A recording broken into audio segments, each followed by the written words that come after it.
Hello everybody, welcome back for a set review. I know it's been a little while, but we are here with Tarkir Dragonstorm and we've got Yanks on the call.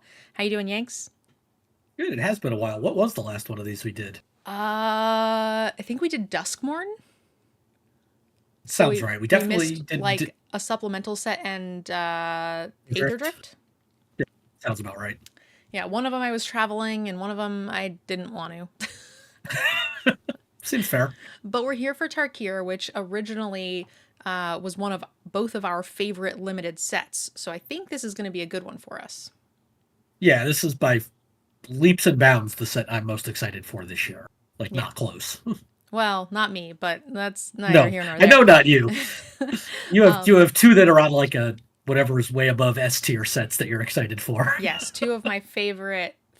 Two of my three favorite IPs are coming out, but we'll talk about those later. If you guys haven't been to our set reviews before, I'll give you a quick rundown of how it works. This is video one. We're going to be going over an introduction to Tarkir Dragonstorm. We're going to talk about the draftable archetypes, the returning mechanics, as well as new mechanics, so that way you guys know what to get into going into your pre-releases, releases, so on and so forth. And then after that, we'll do a video for every single color. White through green, multicolor, colorless, and we will rate each card, every single card in the set, between 1 and 10, depending on how good we think it will be in the average limited deck. Draft and sealed kind of combined. We'll go through how they all work and all those good things. Make sure you guys leave a comment, like the video, that always really helps. And yeah, you ready to dive into Tarkir Dragonstorm, Yanks? Yeah, but I think I'm going to start by giving you a little bit of a curveball because it's not something we talked about doing, but I actually think is pretty important. We should talk about first is just the structure of the set. That it's very different than some of the more recent sets where this is very much a clan wedge set. It's a three color set, kind of like the original Cons of Tarkir, focused around the five clans we saw there, as opposed to your traditional two colors, multicolor set. Yeah, every once in a while you get three color and wedge sets. I'm trying to think of what the last one was. It's usually Like we had Strixhaven was probably the last three color set. Strixhaven still had very I'm much not. two color Yeah, sets. it did have a lot of two There colors. was one not that long ago. I'm just trying to think of what the heck it was. Um, Oh gosh, what is yeah, wrong I with my can't even remember now. brain? There was definitely one not that long ago, like within the last 2 years. Forcing me to come up and go look at a list of Yeah, MTG expansions. set products. We're doing this. I'm not editing any of this out. You guys get to enjoy this with us. Oh, Streets of New Capenna. Yes, yes, yes, yes. Thank you. That I think that is the one. I cannot think of one that would be more recent than that. But yeah, Streets of New Capenna, again, three color primary set. Now, I will say with Streets of Capenna, it felt very on wheels. I'm hoping after we look at some of the signposts today that you guys will see that there's a little bit of flexibility within the colors. I don't know if it'll play that way, but that's what we're hoping for. So to start off, we're going to go ahead and just talk about new mechanics. But normally we do draftable archetypes at the end. But because each new mechanic is sort of put in with a particular clan, we're going to go ahead and just talk about those clans, what they do, and what their sort of specific mechanic is, because each clan does have a mechanic associated with them. Ready to go, Yanks? Definitely. All right, so the first one we're going to talk about is Abzan.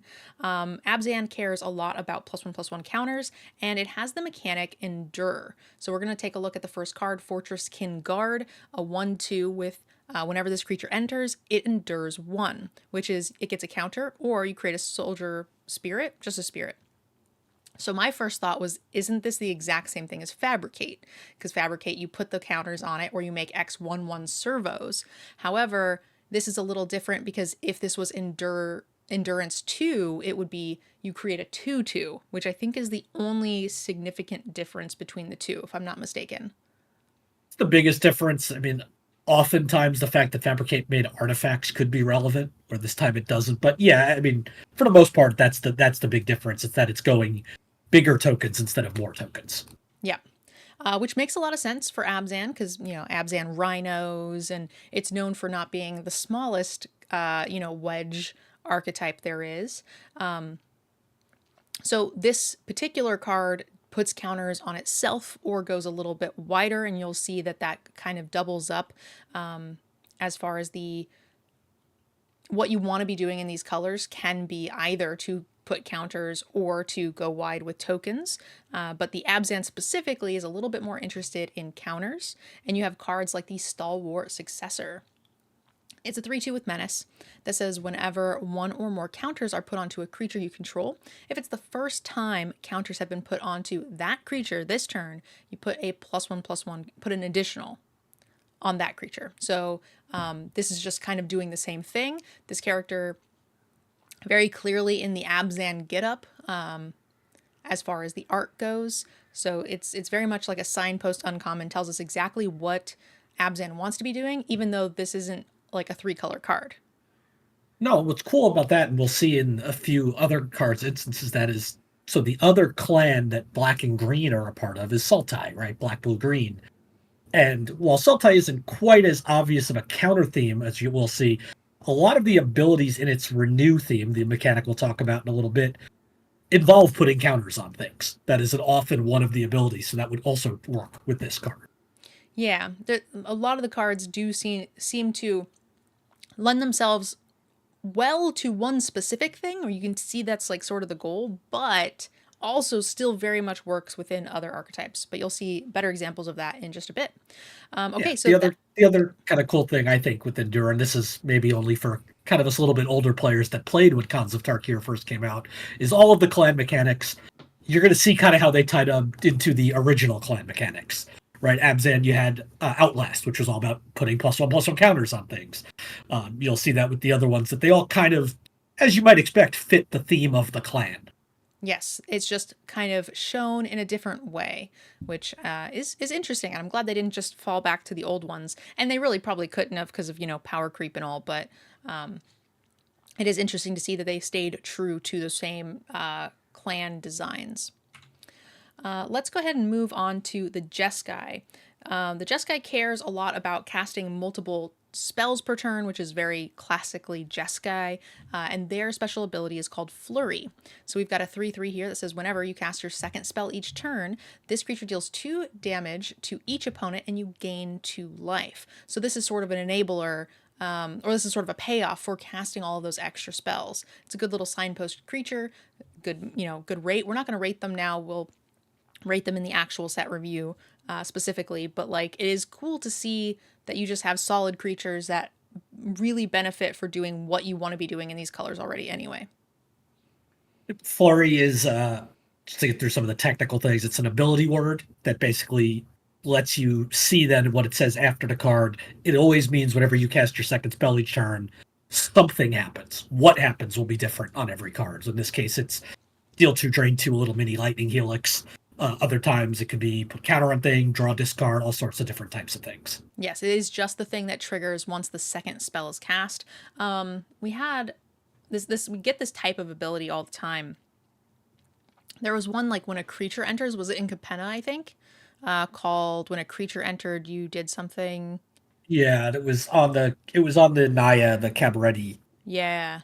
group, but of course I can't think of the name of the actual Mechanic. mechanic. Landfall's another similar one where it's just a Yep. specific word that Magecraft. yeah. You'll see a bunch of these ability words. Okay, let's go ahead and take a look at another one of the signposts that work with Jeskai that sort of enable that card we just saw. And that's the Jeskai Shrine Seatkeeper, words. 3/3 with haste that whenever you cast whenever this creature deals combat damage to a player, you gain a life and draw a card. The reason we picked this one is because, again, we're trying to show one card that has like sort of that key word, but then we're also trying to show you how some of the signposts and uncommons sort of work within their wedge. So getting to draw an additional card per turn is going to help you fuel your flurries of casting multiple spells, which is easier to do when you have a brick, a handful of cards, right? Yeah, this is also going to be, I think, not having looked closely at every card yet, but one of the top cards for me in terms of art, because that color scheme for a Jeskai card, red, white, blue everywhere, is pretty great on that card. It's really pretty too.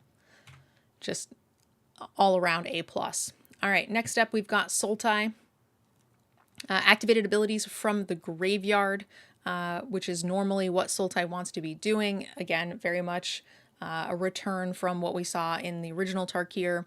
And Renew is going to be the new archetype, or the new mechanic that you'll see with it, which is just pay a cost and then you exile it from your graveyard and do a thing. In this case, we're going to exile it from the graveyard, put 2+1/+1 counters on a flying counter onto target creature, activate only as a sorcery. But this one Yes. also does something when other cards renew or when you remove other cards, and that's just what this signpost is do. It's going to activate on both ends of the of your abilities. Yeah, just like Flurry renews another ability word, the consistent part of Renew is going to be it's always going to require you to exile the card from your graveyard and pay some mana cost. And all of them you can only activate as a sorcery. But what you get for doing that will change on every card. Yeah, I mean, not everything, we're recording this before everything is spoiled, but because this specifically says activate only as a sorcery, I don't want to go out and say that all of them say that, because if It's in the mechanics notes that it okay, does. In the notes, the article they wrote, they say they can only be activated as sorcery. Otherwise, yeah, with some cards left, I wouldn't be dare to say that otherwise. yeah, because like creature doesn't say play as a sorcery, right? Like, Yeah, so you yeah, just kind of assume it unless stated otherwise. So I could see them having just left off that text. yeah. Similarly, like maybe you don't have to spend mana. You could like sacrifice a creature and exile this from your graveyard and do a thing or something. I suppose the cost could be different other than mana, but you've read the notes and I have not, so you probably have a better idea of what actually is. Again, we're filming this a couple of days before all of the spoilers have come out, so we've just kind of gone through what we have access to and picked the best from there and looked at obviously the notes, or at least some of us I did. will. I will say, looking back at the notes, you might be correct on the cost part. There, Ha! it doesn't say that they have to be mana cost. The activate only as a sorcery is true for all of them, but there is some cost that in plus exile this card. So there may be some that don't require mana. So now we looked at a card with Renew and a card that pays off for Renew or similar mechanics. Let's take a look at a card that works within sort of that Sultai wedge very, very well, and that is the Skimmer. Whenever any card, leaves your graveyard during your turn, draw a card. This ability triggers only once per turn. So when you renew your signpost, boom, you get an extra card. This itself doesn't have Renew, but it obviously plays very, very nice with that mechanic. So you're going to be building up some pretty synergistic decks from what we've seen so far. Yeah, and this is just specifically when a card leaves your graveyard. It doesn't have to be via Renew. It can be via Flashback. It could be a Reanimate spell. Or one of, we tend to see a lot of times the green spell that's like 3 or 4 mana. You get 2 cards back from your graveyard. Sometimes black as well for creatures. Right now we're talking about Sultai, which is Renew, and then what you're talking about now we will touch on in just a moment. Bear with me. So let's go ahead and jump to the Mardu, which is whenever a creature attacks is the important part for Mardu. Makes sense. Mardu wants to attack. Nothing new here. And the mechanic is called Mobilize X. So whenever this creature attacks, create 2 tapped and attacking 1/1 red warrior tokens, sacrifice them at the beginning of the next end step. So this is Mobilize 2, make 2 tokens. Mobilize 4, make 4 tokens. And then attacking tokens you control have Death Touch. So those 1/1s are incredibly difficult to block in this particular case, and this is a signpost. It's going to pay you off for all of your other Mobilize cards as well. Yep. You pretty much said everything there. It screams Mardu, all about speed and attacking. Their original clan mechanic was Raid, which was all about attacking. You had spells that got extra bonuses if you played them after you'd already attacked this turn, or creatures that had effects, etc. Yep. So now let's go ahead and take a look at a card that works very well with that, and that's going to be the Hardened Tactician. Pay 1, sacrifice a token, draw a card. So it's important to note that those Mobilize warriors, I believe they're warriors, yeah, they sacrifice at the end of the end step, so then you have time to use Hardened Tactician to sacrifice them for extra value, which is really, really nice. This strikes me as a card that's going to work well within a couple of different synergies, just because, there are some more tokeny things as well. You probably get a little bit of this in Abzan also. For sure, especially with like the card we saw where it's only Endure 1 and you're sacrificing a 1/1. But I will say, in that mobilized deck, what's better than trading a token to draw a card? Trading one you were going to lose anyway. Yeah, that's why I picked to So, put this in the yep. Mardu deck because it felt like the highest payoff. Even though it probably works in Abzan because you're making tokens, but like I would rather keep those tokens, right, and draw more cards elsewhere. But this just seemed like too perfect. All right. Definitely. Finally, the last clan that we're going to talk about is Teamer. This is going to be casting spells from your graveyard, and the mechanic is Harmonize. So it's sort of flashback. Yeah, Whenever, it's go ahead. I would say it's flashback with a bit of a teamer twist in the sense that teamer in original cons was all about like big things, right? Power mattering, things being power four or greater with like things like ferocious, or even like Bear's Companion that was a 5 mana 2/2 that brought with it a 4 mana a 4/2 bear Mm-hmm. because you wanted that power four. So what Harmonize does is it's flashback. It lets you cast a spell from your graveyard, but you can reduce the cost by tapping a creature, and you reduce it by X generic mana, where X is that creature's power. Yeah, it's flashback with like a funky Yeah, convoke. You know, yeah. it's got this. Flash Folk. Yeah, but also not just if convoke because convoke doesn't add based on power, right? So it's Yeah, like a convoke crew. yeah, Just yeah. It's shoehorn a bunch of different mechanics together and you're going to get harmonized. So Teamer, like you mentioned, big massive creatures, and then with a spells sort of recasting things multiple times for extra value and generation, is going to be where Teamer's at. And then we're going to actually jump back to a skimmer. And I want to touch on a point that you had brought up a little bit ago. This, again, is that card that we talked about earlier when we were going over Sultai. So this says whenever a card leaves the graveyard during your turn, draw a card. So I wanted to point out that the color pairing here, we put this under Sultai because that was what the Sultai mechanic was to remove cards out of your graveyard. However, oops, this one is also doing that because when you harmonize, you cast it from your graveyard and then you exile that card. So spells are still leaving out of the graveyard. And I think that really shows how versatile these cards are.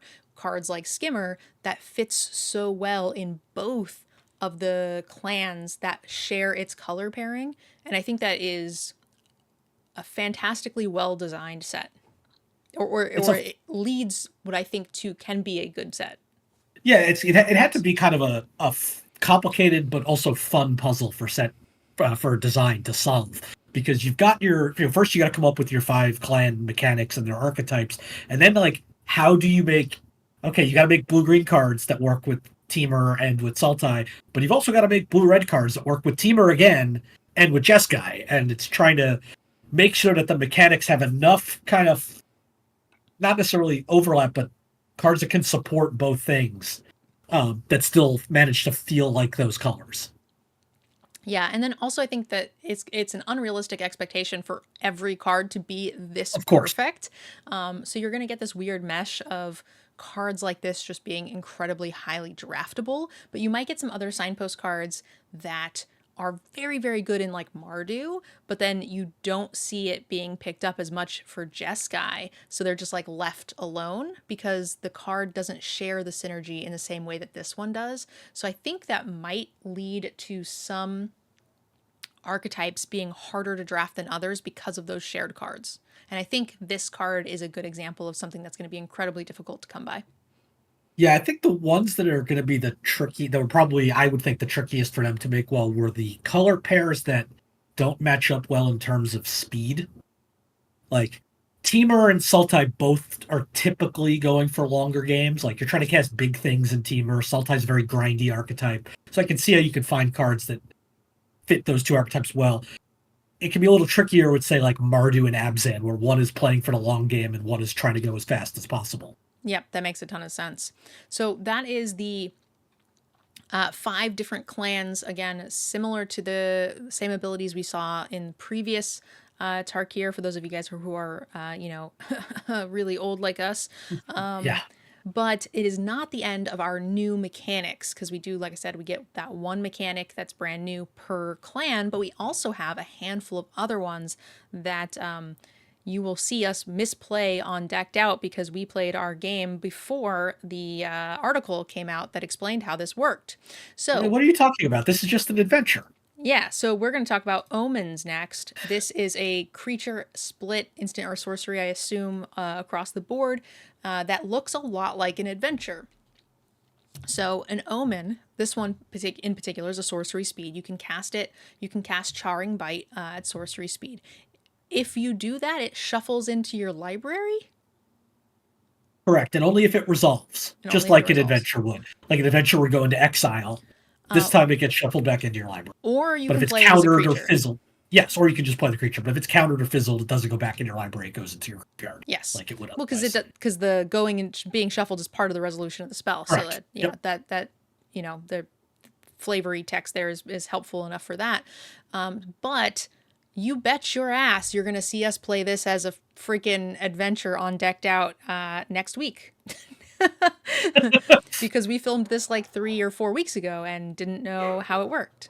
Well, it's tough when you get like a new card style. Like I felt like this with classes because they looked kind of like sagas. Yeah.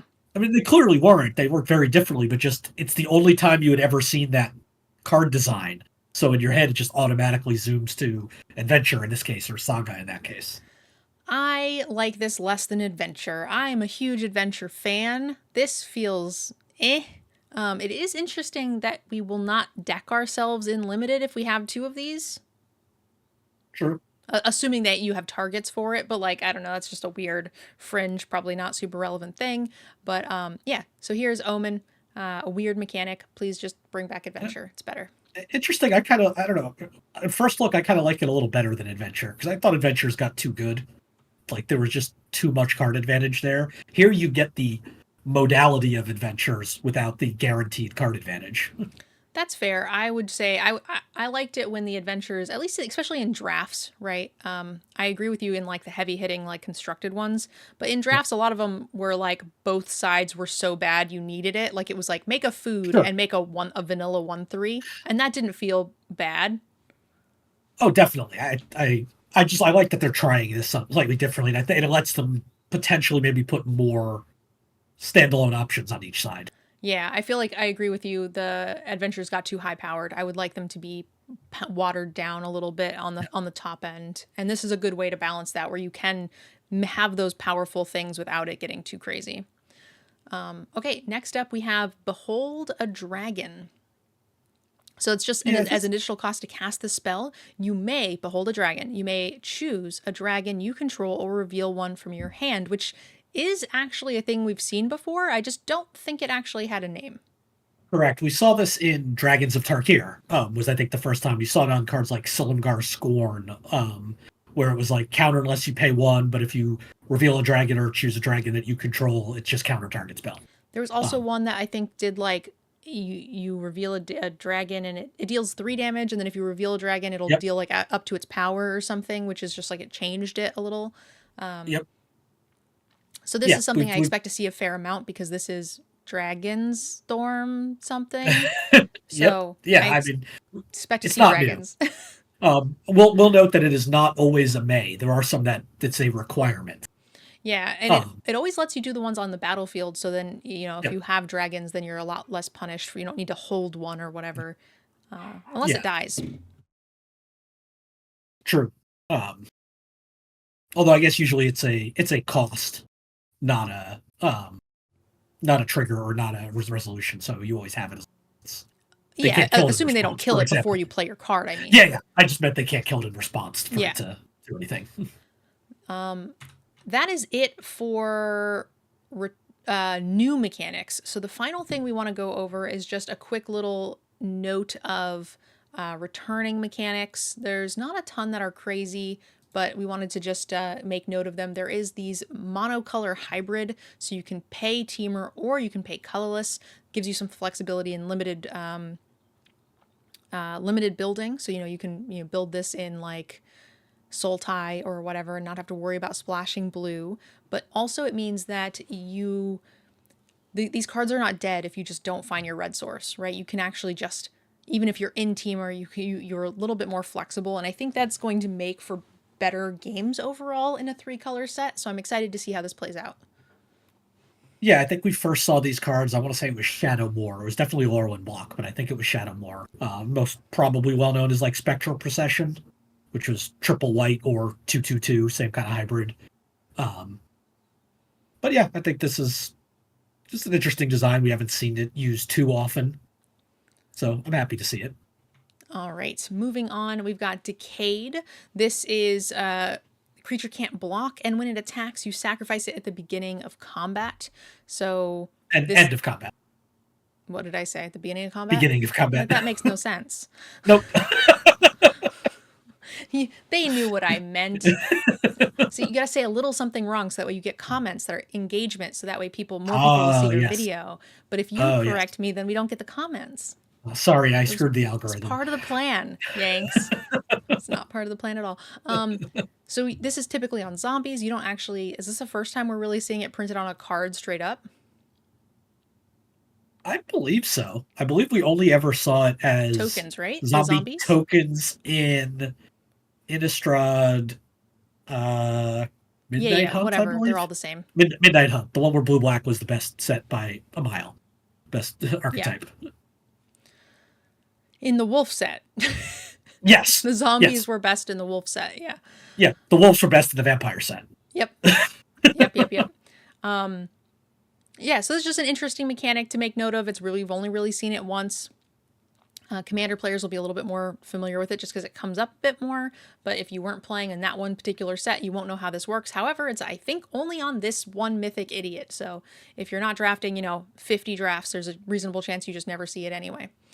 Yeah, we've got a handful of mechanics like that we're seeing here that we'll go through quickly since they only appear once. Yes, exactly. And that next one is going to be Delve, I think. Yeah. So this is like cards like Treasure Cruise. So this is a big flashback. Each card you exile from your graveyard while casting the spell reduces its cost by 1 colorless.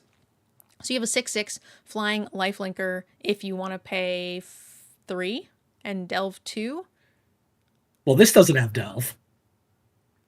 When it's in play, spells you have to have Delve. Yeah. I was like, that makes no sense. Yeah. I just saw the Delve word on it, and I was like, okay. Yeah. So this is, well, I guess we're wrong. We were saying that it's only on one card in the set. Technically, it's on every card in the set. Yes. Yeah. I like this as just, it's a throwback to the original cons where Delve was there and, well, in other non-limited formats completely broken.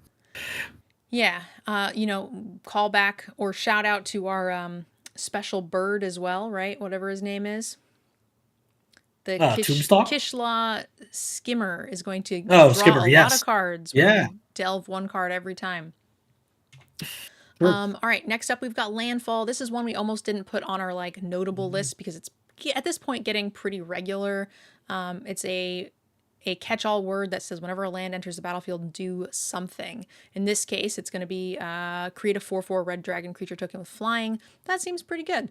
But it might have you put a counter on something. It might give it haste or vigilance or who knows what. But this is the only card I believe that it shows up on that we know of. Yep, at least that we know of. I think it's 80% spoiled, so there might be a few more. And there seems to be a trend that a lot of these mythics are having one-shot mechanics, so it wouldn't surprise me if these are all just on these one. Now there are 2 more. We have 3 more left. There's the final one that I have been warned that Yanks wants to rant about. So I'm going to rant. I just want to talk about. I'm going to quickly just note the other 2 so that way you can do what you want without me getting distracted. We didn't pull cards out for these. It's Prowess. Whenever you cast Prowess is an instant or sorcery? Non-creature. Non-creature. What's the one that's instant or sorcery? Magecraft. Magecraft. Yes. No, I'm the new Iconoclast, whatever, he has Prowess and a thing. He does the thing with the Prowess trigger. That's why I'm getting the 2 confused. That's why. It's actually not even Prowess. It's the Young Pyromancer and the Iconoclast. Oh, third path iconoclast. Yeah, Yes, he triggers under the same things that prowess trigger. correct. Yep. Yes, and in my head I was like, he's the new one, but prowess is an old ability, so I was just, don't It's ignore like me. It's like Monastery Mentor, which you drew my lovely monk seal for. Yeah. Oh, oh, I almost went too fast. The final one is Surveil. It's like Scry, but you can, instead of putting them on the bottom, they go into your graveyard. Again, I don't think that this is something we really need to pull up because Prowess and Surveil are getting pretty common now. They're in basically every set to some extent, and they run rampant through Commander and competitive gameplay. So these are things that are becoming quite everyday. All right, are you ready for the ranting? Nope. There's one more that I'm. This isn't the one I'm ranting about. It's the one after this that I'm ranting about. Oh, there's more on my spreadsheet. Okay. Next up, we have Suspend X. I totally lied. So Suspend X. Suspend is not something we get very often. Has X time counters. You get to remove one at upkeep. When the last one is removed, you may play it from exile without paying its mana cost. If it's a creature, it has haste. We saw this recently in. It was like a weird. I think it was not called Suspend. I think it was called something else. In Duskmourn, the Yeah, with the Idiot Lords. overlords. Yeah, I forget exactly what they called that. It was only It, on those 5 it mythics. started with an I think. Whatever. It was the same idea where you get, suspend 5, put 5 counters, and you remove them. We see these. Impending. Thank you. I was right. It did start with an I. Yep. This is a bit of an older mechanic. You don't see it very often. I feel like it mostly got time crept out, but I feel like it's starting to make a comeback in different versions like Impending or they're like the Doctor Who decks had a lot of weird timey counters that sort of worked with Suspend, sort of synergized with it and kind of brought them back into fashion. So this one says whenever you cast your second spell each turn, copy it, then exile the spell you cast with 4 time counters. So this is giving you a copy of the spell for free that you can cast in 4 turns. So that's pretty unique. But again, only once, only on this legendary. Yeah, I think they're probably mostly not looking to use Suspend too often, but they have a card clearly that they wanted to have a copy effect that wasn't too powerful that happened immediately. So delaying it, hey, we already have Suspend, we can use that. I think it's a pretty cool card. Okay, and the final returning mechanic that we're going to talk about is Storm. When you cast the spell, copy it for each spell cast before it this turn, including your opponent's. Copies become tokens because this happens to be a creature. All right, Yanks, lay it on us. So if anybody is familiar with any of like Mark Rosewater's podcasts or articles he's written, he has talked often about what he calls the storm scale, which is his ranking of abilities and how, not quite how good they are, but how often or how easily they could be brought back into standard. Specifically, this article is always written for stuff that would have gone into a standard environment. And it was called the Storm Scale because Storm was the 10 on the list, as in never do this again in standard.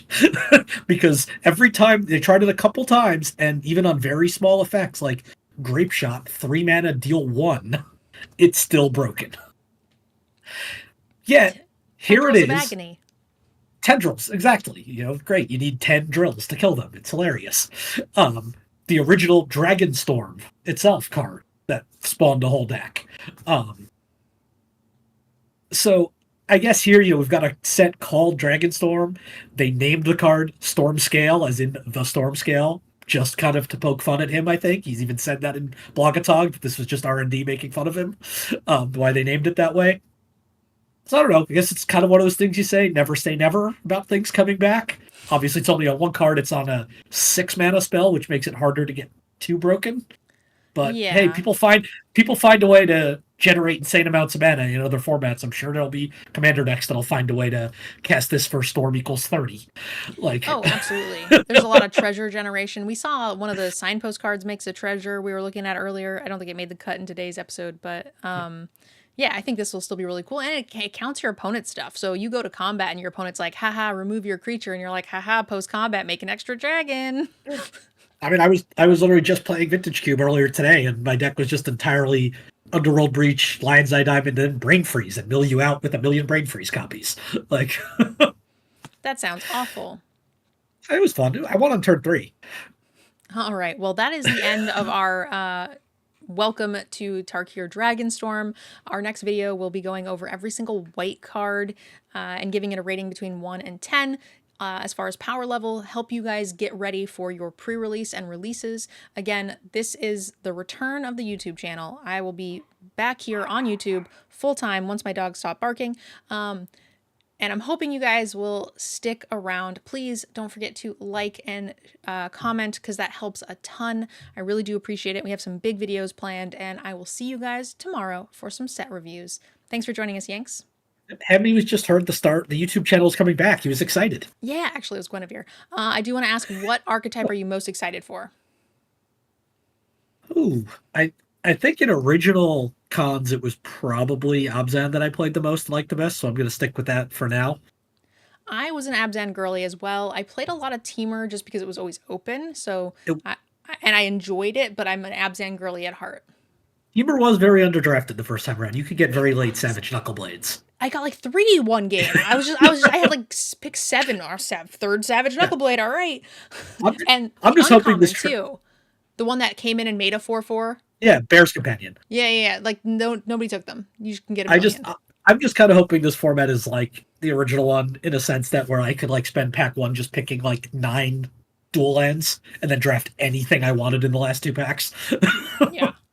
So I'm also going to say Abzan. Chat, viewers, let me know in the comments which clan you're most excited to draft, and we'll see you guys in the next video. Bye!